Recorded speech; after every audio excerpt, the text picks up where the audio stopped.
الحمدللہ رب العالمین۔ آج ہم آپ کو بتائیں گے کہ سپاسلر پی کیا اس کے فائدے ہیں اور اس کے کیا نقصانات ہیں اور اس کو استعمال کرنے کا طریقہ کار کیا ہے اور کیا احتیاط ضروری ہے۔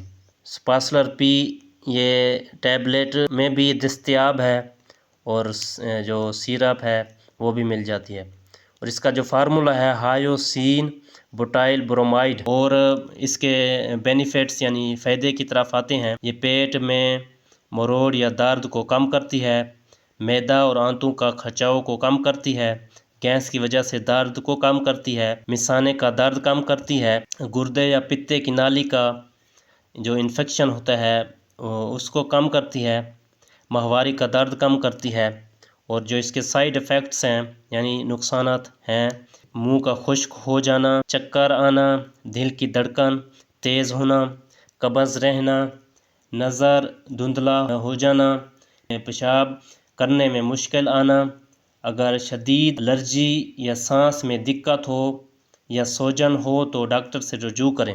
اور اس کے احتیاط کیا ہے؟ اس کے احتیاط یہ ہے کہ پروسٹیٹ کے مریض ڈاکٹر سے رجوع کریں، دل کے مریض احتیاط سے استعمال کریں، حاملہ یا دودھ پلانے والی خواتین ڈاکٹر سے رجوع کریں۔ استعمال کرنے کا طریقہ کار: عام طور پر دن میں 1 یا 2 گولی 3 مرتبہ لیں اور ڈاکٹر کے مشورے سے یہ جو ہے دوائی استعمال کریں۔ گولی جو ہے پانی کے ساتھ نگلیں۔